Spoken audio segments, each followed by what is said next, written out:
Hi hello ನಮಸ್ಕಾರ ಗುರು. ನೀವು ನೋಡ್ತಾ ಇದ್ದೀರಾ ವಿಷನ್ ಕನ್ನಡ. ನಾನು ನಿಮ್ಮ ವಿಷನ್ ಕನ್ನಡಿ ಗುರು. ನಾನಿವತ್ತು ಒಂದು ನಿಮ್ಗೆ ಹೇಳಕ್ ಬಯಸ್ತಾ ಇರೋ ಒಂದು ಟಾಪಿಕ್ ಅಂದರೆ ಅಟ್ ಪ್ರೆಸೆಂಟು ತೆಲುಗು ಸ್ಟೇಟ್ಸಾಗ ಟೋಟಲ್ ಒಂದು ಧೂಳೆಬ್ಬಿಸ್ತಾ ಇರೋ ಅಂದ ಟ್ರೆಂಡಿಂಗ್ ಟಾಪಿಕ್ ಬಂದು ಬೆಟ್ಟಿಂಗ್ ಆ್ಯಪ್ಸು.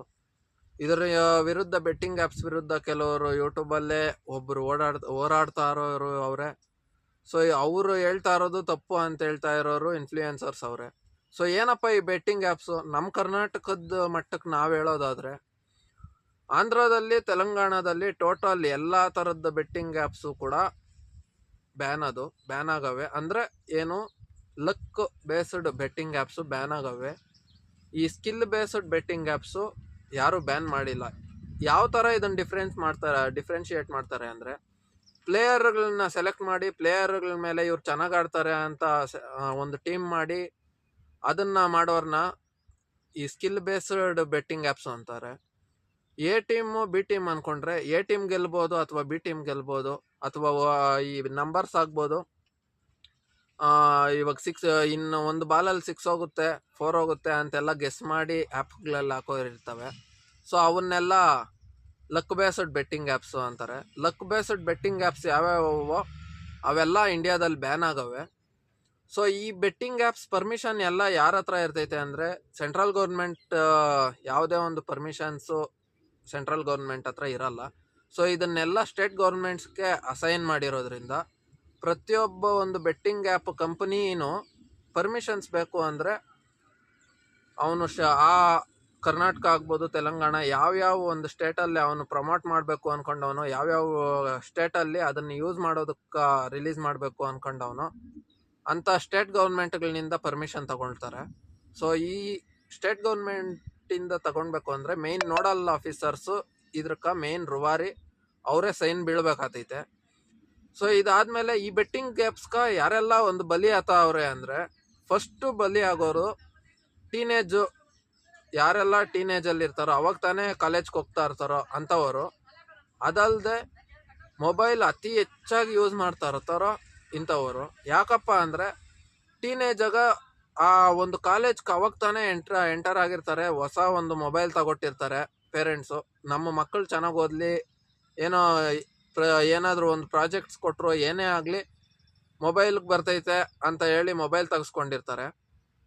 ಸೊ ಈ ಬೆಟ್ಟಿಂಗ್ ಆ್ಯಪ್ಸು ಪ್ರತಿಯೊಂದು ಆ್ಯಪಲ್ಲೂ ಮೆಸೇಜಸ್ ಆಗ್ಬೋದು, ಒಂದು ಕಾಲ್ ಮಾಡೋದು ಒಂದು ವಾಟ್ಸಪ್ಪಲ್ಲಿ ಬಿಟ್ಟರೆ ಪ್ರತಿಯೊಂದು ಆ್ಯಪ್ಸಲ್ಲೂ ನಾವು ಮೊಬೈಲಲ್ಲಿ ಯಾವ್ಯಾವ ಎಲ್ಲ ಆ್ಯಪ್ಗಳು ಯೂಸ್ ಮಾಡ್ತಿರೋ ಪ್ರತಿಯೊಂದರಲ್ಲೂ ಲೀಗಲ್ ಆಗ್ಬೋದು ಇಲ್ಲೀಗಲ್ ಆಗ್ಬೋದು ಬೆಟ್ಟಿಂಗ್ ಆ್ಯಪ್ಸ್ ಒಂದು ಪ್ರಮೋಷನ್ಸ್ ಬರ್ತಾನೆ ಇರ್ತವೆ.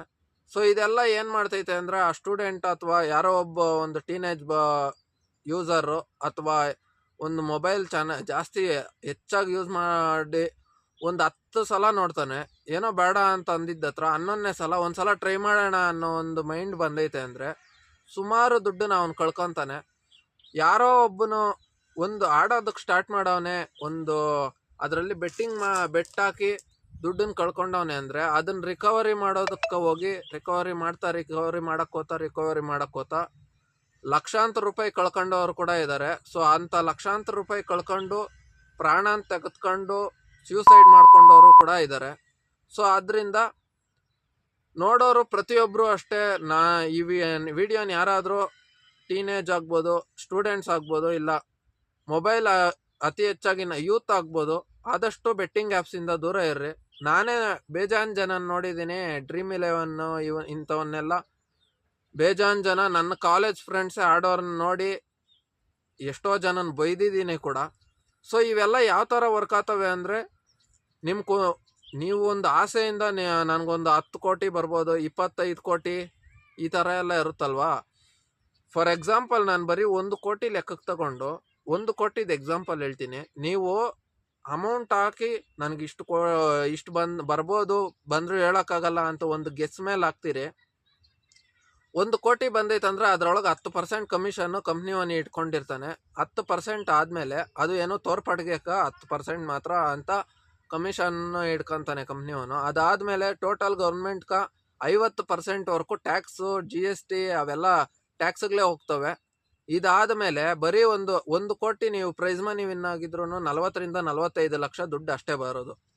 ಇದು ತೆರೆ ಹಿಂದಿನ ಒಂದು ಕತೆ ಹೇಳೋದಾದರೆ, ಟೋಟಲ್ಲು 10 1 ಕೋಟಿ ರೂಪಾಯಿಕ ಒಂದು ಕೋಟಿದು ಒಂದು ಪ್ರೈಸ್ ಮನಿ ಇರೋ ಅಂಥ ಒಂದು ಗೇಮ್ ಬಿಟ್ಟರೆ, ಅಥವಾ ಒಂದು 2 ಕೋಟಿ ಅಂದ್ಕೊಂಡ್ರು ಅದರಲ್ಲಿ ನಾನು ಜಾಸ್ತಿ ಬೆಟ್ಟಿಂಗ್ ಆ್ಯಪ್ಸ್ನ ಯೂಸ್ ಮಾಡದೇ ಇರೋ ಕಾರಣ ಅದರ ಒಂದು ಯೂಸರ್ ಇಂಟರ್ಫೇಸು ಯಾವ ಥರ ಎಲ್ಲ ಇರ್ತೈತೆ ಅನ್ನೋದು ನನಗೆ ಗೊತ್ತಿಲ್ಲ.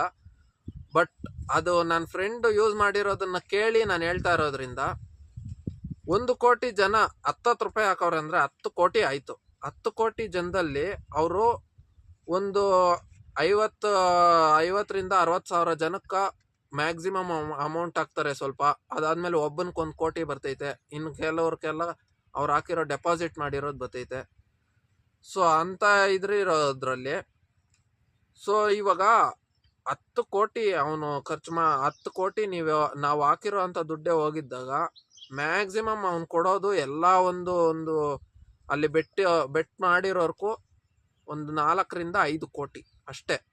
ಇನ್ನು ಮಿಕ್ಕಿದ್ದು 5ರಿಂದ 6 ಕೋಟಿ ಅವರು ಕಂಪನಿ ಲಾಭ ಅನ್ಕೊತಾನೆ, ಅಥವಾ ಇನ್ಫ್ಲೂಯೆನ್ಸರ್ಸು, ಕ್ರಿಯೇಟರ್ಸು, ಇಲ್ಲ ಬೇಕಾದರೆ ಬೇರೆ ಬೇರೆ ಕಡೆ ದೊಡ್ಡದಾಗಿ ಫ್ಲೆಕ್ಸ್ ಹಾಕಿ ಅಂಥ ಕಡೆ ಅಡ್ವರ್ಟೈಸ್ಮೆಂಟ್ ಮಾಡೋದಕ್ಕೆ ಯೂಸ್ ಮಾಡ್ತಾನೆ. ನಮ್ಮ ಒಂದು ಬುದ್ಧಿ ಇಲ್ಲದೆ ನಮ್ಮ ಜನಕ್ಕೆ ಅದರಲ್ಲೆಲ್ಲ ದುಡ್ಡು ಹಾಕಿ ಕಳ್ಕೊಳೋದು ಜಾಸ್ತಿ ಆಗೈತೆ. ಸೊ ಇನ್ನು ನೆಕ್ಸ್ಟ್ ಹೇಳೋದಾದರೆ, ಈ ಬೆಟ್ಟಿಂಗ್ ಆ್ಯಪ್ಸನ್ನ ಪ್ರಮೋಟ್ ಮಾಡಿದ್ರೆ ಏನೆಲ್ಲ ಶಿಕ್ಷೆ ಅಂತ ಹೇಳೋದಾದರೆ, ಟೋಟಲ್ಲು ಈ ಬೆಟ್ಟಿಂಗ್ ಆ್ಯಪ್ಸ್ ಯಾರೆಲ್ಲ ಒಂದು ಪ್ರಮೋಟ್ ಮಾಡ್ತಾ ಇರ್ತಾರೋ, ಲೀಗಲ್ಲಾಗಿ ಸರ್ಕಾರದಿಂದ ಸರ್ಟಿಫೈಡ್ ಒಂದು ಬೆಟ್ಟಿಂಗ್ ಆ್ಯಪ್ಸು, ಫ್ಯಾಂಟಸಿ ಆ್ಯಪ್ಸು ಅಂತಾರೆ, ಬೆಟ್ಟಿಂಗ್ ಆ್ಯಪ್ಸ್ ಅನ್ನಲ್ಲ, ಫ್ಯಾಂಟಸಿ ಆ್ಯಪ್ಸು. ಸೊ ಈ ಗೌರ್ಮೆಂಟಿಂದ ಸರ್ಟಿಫೈಡ್ ಬೆಟ್ಟಿಂಗ್ ಆ್ಯಪ್ಸ್ನ ಯಾರೆಲ್ಲ ಪ್ರಮೋಟ್ ಮಾಡ್ತಾ ಇರ್ಬೋದು, ಕೆಲವು ಸೆಲೆಬ್ರಿಟೀಸ್ ಆಗ್ಬೋದು, ಇವ್ರಿಗೇನು ಇದು ಮಾಡಲ್ಲ. ಸೊ ಯಾಕಂದರೆ ಗೌರ್ಮೆಂಟೇ ಸರ್ಟಿಫೈ ಮಾಡಿರ್ತೈತೆ, ಇದನ್ನು ಗೌರ್ಮೆಂಟ್ ಏನೂ ಕೇಳಲ್ಲ. ಆದರೆ ಇಲ್ಲಿಗಲ್ ಬೆಟ್ಟಿಂಗ್ ಆ್ಯಪ್ಸು ಬ್ಯಾನ್ ಆಗಿರೋ ಅಂಥವನ್ನ ಕೆಲವರೆಲ್ಲ ಈ ಓನಾಗಿ ಸಾಫ್ಟ್ವೇರ್ ಯೂಸ್ ಮಾಡಿ ಕ್ರಿಯೇಟ್ ಮಾಡಿ ಅಂಥವನ್ನ ಪ್ರಮೋಟ್ ಮಾಡಿಕೊಂಡು ಅದರಿಂದ ದುಡ್ಡು ಮಾಡ್ತಾ ಇರ್ತಾರೆ. ಅಂಥವಕ್ಕೆ ಏನಪ್ಪ ಶಿಕ್ಷೆ ಅಂದರೆ, ಇಲ್ಲಿಗಲ್ ಬೆಟ್ಟಿಂಗ್ ಆ್ಯಪ್ನ ಬರೀ ಒಂದು ಡಿಜಿಟಲ್ ಸೋಷಿಯಲ್ ಮೀಡಿಯಾದಲ್ಲಿ ಆಗ್ಬೋದು, ಡಿಜಿಟಲ್ ಮೀಡಿಯಾದಲ್ಲಿ ಯಾವುದರಲ್ಲೇ ಆಗಲಿ ಪ್ರಮೋಟ್ ಮಾಡೋದ್ರಿಂದ ಅವ್ರಿಗೆ 1ರಿಂದ 2 ಲಕ್ಷ ಫೈನು ಬೀಳ್ತೈತೆ. ಒಂದು 3ರಿಂದ 4 ವರ್ಷ ಅದು 3ರಿಂದ 4 ವರ್ಷ ಒಂದು ಜೈಲು ಶಿಕ್ಷೆ ಆತೈತೆ. ಅದೇ ಒಬ್ಬರು ಓನಾಗಿ ಆ್ಯಪ್ ಕ್ರಿಯೇಟ್ ಮಾಡಿಸಿ ಅವರೇ ಆಡಿಸ್ತಾ ಇರೋ ಬೇರೆ ಬೇರೆ ಪ್ಲ್ಯಾಟ್ಫಾರ್ಮ್ಗಳಾಗ ಜನರ ಕೈಯಲ್ಲಿ ಆಡಿಸ್ತಾ ಇದ್ದು ಜನ ಜಾಸ್ತಿ ದುಡ್ಡು ಕಳ್ಕೊತಾ ಇದ್ದು ಅವೆಲ್ಲ ಆಗಿದ್ದರೆ ಟೋಟಲ್ 10 ಲಕ್ಷಕ್ಕಿಂತ ಜಾಸ್ತಿ ಫೈನು ಬೀಳ್ತೈತೆ. 10 ವರ್ಷಕ್ಕಿಂತ ಜಾಸ್ತಿ ಒಂದು ಜೈಲು ಶಿಕ್ಷೆನೂ ಆತೈತೆ. ಸೊ ಯಾರೇ ಒಂದು ಪೇರೆಂಟ್ಸ್ ಆಗಲಿ ಈ ವಿಡಿಯೋನ ನೋಡ್ತಾ ಇದ್ದರೆ ಪ್ರತಿಯೊಬ್ಬರು ಅಷ್ಟೇ, ದಯವಿಟ್ಟು ನಿಮ್ಮ ಮಕ್ಕಳು ಆಗ್ಬೋದು, ನಿಮ್ಮ ಮನೆಯಲ್ಲಿ ಯಾರಾದರೂ ನೀವು ತಿಳ್ಕೊಳ್ಳಿ, ಬೆಟ್ಟಿಂಗ್ ಆ್ಯಪ್ಸಲ್ಲಿ ನೀವು 1 ರೂಪಾಯಿ ಹಾಕಿದ್ರೆ 10 ರೂಪಾಯಿ ಕಳ್ಕೊತೀರ. 1 ರೂಪಾಯಿ ಹಾಕಿ ನೆಕ್ಸ್ಟು ಒಂದು ಆಫ್ಟರ್ 1-2 ಸಲ ಆಡಿದ್ಮೇಲೆ ಒಂದು 10 ರೂಪಾಯಿ ಬರ್ಬೋದು. ಅದು ಆದಮೇಲೆ 100 ರೂಪಾಯಿ ಕಳ್ಕೊತೀರ. ಹಂಗೆ ದುಡ್ಡು ಹೋಗ್ತಾ ಇರ್ತೈತೆ ಹೊರತು ನೀವು ಅದನ್ನು ರಿಕವರಿ ಮಾಡೋದಕ್ಕೆ ಹೋಗಿ ಇನ್ನೂ ಹೆಚ್ಚು ದುಡ್ಡನ್ನು ಕಳ್ಕೊತಾನೇ ಇರ್ತೀರ. ಸೊ ಆ ಕಾರಣ ನಿಮ್ಮ ಮನೆಯಲ್ಲಿ ಅವಾಗ ತಾನೇ ಕಾಲೇಜಿಗೆ ಸೇರಿರೋ ಅಂಥ ಹುಡುಗರಾಗ್ಬೋದು, ನಾನು ಜಾಸ್ತಿ ಜನ ನೋಡಿದ್ದೀನಿ. ನನ್ನ ಫ್ರೆಂಡ್ಸ್ ಆಡ್ತಾ ಇದ್ದಿದ್ದನ್ನು ನಾನೇ ಹೇಳಿ ಅವ್ರು ನಿಲ್ಲಿಸಿಲ್ಲ, ಅದು ಸೆಕೆಂಡ್ರಿ. ಸೊ ಆದರೆ ಇವಾಗ ತಿಳ್ಕೊಂಡವ್ರೆ. ಯಾರೆಲ್ಲ ನಿಮ್ಮ ಮನೆಯಲ್ಲಿ ಫ್ರೆಂಡ್ಲಿ ಆಗಿರ್ರಿ, ನಿಮ್ಮ ಮಕ್ಕಳ ಜೊತೆ ಫ್ರೆಂಡ್ಲಿ ಆಗಿದ್ದು ಏನು ಮಾಡ್ತಾವ್ರೆ ಮೊಬೈಲಾಗ, ಈ ಬೆಟ್ಟಿಂಗ್ ಆ್ಯಪ್ಸು ಒಂದು ಏನಾದರೂ ವಿಷಯ ಆ ಮೊಬೈಲಲ್ಲಿ ಏನಾದರೂ ಇದ್ದಿದ್ರೆ ದಯವಿಟ್ಟು ಇವಾಗ ಸ್ಟಾಪ್ ಮಾಡಿರಿ. ಇಲ್ಲಾಂದರೆ ನಿಮ್ಮ ಮಕ್ಕಳಾಗ್ಬೋದು, ಯಾರೆಲ್ಲ ಬೆಟ್ಟಿಂಗ್ ಆ್ಯಪ್ಸ್ ಆಡ್ತಾ ಇರ್ತಾರೋ ಅದರ ಫ್ಯೂಚರು ಗ್ಯಾರಂಟಿ ನೆಕ್ಸ್ಟು ಸಫರ್ ಆಗಬೇಕಾತೈತೆ ಅವರು. ಸೊ ಯಾಕಪ್ಪ ಅಂತ ಹೇಳ್ತಾ ಇದ್ದೀನಿ ಅಂದರೆ, ಈ ಇಲ್ಲೀಗಲ್ ಬೆಟ್ಟಿಂಗ್ ಆ್ಯಪ್ಸು ಇವೆಲ್ಲ ಆಡಿ ಒಬ್ಬರು ಒಂದು ಬೆಟ್ಟಿಂಗ್ ಆ್ಯಪ್ ಆಡಿ 1 ಲಕ್ಷ 2 ಲಕ್ಷ ಕಳ್ಕೊಂಡವನೇ ಅಂದರೆ ಅವನು ತುಂಬ ಸಾಫ್ಟ್ ಆಗಿದ್ದರೆ ಪ್ರಾಣ ತಕ್ಕೊಳ್ಳೋ ಅಂಥ ಚಾನ್ಸಸ್ಸು ಜಾಸ್ತಿ ಇರ್ತೈತೆ. ಅದು ಬಿಟ್ಟು ಫುಲ್ಲು ಒಂದು ಗಟ್ಟಿ ಮನಸ್ಸೋನೋ ಅಥವಾ ಬಂಡಧೈರ್ಯದವನಾಗಿದ್ದರೆ ಅವನು ಇಲ್ಲಿಗಲ್ ಕೆಲಸಗಳಕ್ಕಾಗ್ಬೋದು, ಬೇರೆ ಬೇರೆ ಒಂದು ದುಶ್ಚಟಗಳು, ಕೆಟ್ಟ ಕೆಲಸಗಳ ಕೈ ಹಿಡಿಬೋದು, ಕಳ್ಳತನ ಆಗ್ಬೋದು, ಬೇರೆ ಬೇರೆ ಒಂದು ಸಮಾಜಘಾತಕರಾಗೋ ಅಂಥ ಚಾನ್ಸಸ್ ಕೂಡ ಜಾಸ್ತಿ ಇರ್ತವೆ. ಸೊ ಆದ್ದರಿಂದ ಯಾರೇ ಆಗಲಿ ಆಲ್ರೆಡಿ ಆಡ್ತಾ ಇದ್ದರೆ ದಯವಿಟ್ಟು ಆ ಬೆಟ್ಟಿಂಗ್ ಆ್ಯಪ್ಸಿಂದ ದಯವಿಟ್ಟು ದೂರ ಇರ್ರಿ. ಇನ್ಫ್ಲೂಯೆನ್ಸರ್ಸು ಅಷ್ಟೇ, ನೋಡಿ ಮಾಡಿ ಯಾವುದೇ ಒಂದು ಬೆಟ್ಟಿಂಗ್ ಆ್ಯಪ್ಸನ್ನು ಕೂಡ ಪ್ರಮೋಟ್ ಮಾಡಿಬಿಡ್ರಿ. ಯಾಕಪ್ಪ ಅಂದರೆ ನಿಮ್ಮ ಮನೆಯಲ್ಲಿ ನಿಮ್ಮ ಮಕ್ಕಳಾದರೆ ನಿಮ್ಮ ಮನೆಯವ್ರು ಯಾರಾದರೂ ಆಡಿ ದುಡ್ಡು ಕಳ್ಕೊಂಡ್ರೆ ಎಷ್ಟು ನೋವಾಗುತ್ತೋ ಬೇರೆಯವರು ಅಷ್ಟೇ ಅದೇ ಥರನೇ. ಸೊ ಆದರೆ ಅದಕ್ಕೋಸ್ಕರ ಪ್ರತಿಯೊಬ್ಬರು ಅಷ್ಟೇ ಆದಷ್ಟು ಈ ಬೆಟ್ಟಿಂಗ್ ಆ್ಯಪ್ಸು ಫ್ಯಾಂಟಸಿ ಆ್ಯಪ್ಗಳ ಕಡೆ ಅದ್ರ ಒಂದು ಹತ್ರಕ್ಕೂ ಸುಳಿಬೇಡ್ರಿ, ಅವುದಿಂದ ದೂರ ಉಳಿರಿ. ಸೊ ಇಷ್ಟು ಹೇಳ್ತಾ ಈ ವಿಡಿಯೋನ ಮುಗಿಸ್ತಾ ಇದ್ದೀನಿ. ಜೈ ಹಿಂದ್, ಜೈ ಕರ್ನಾಟಕ ಮಾತೆ.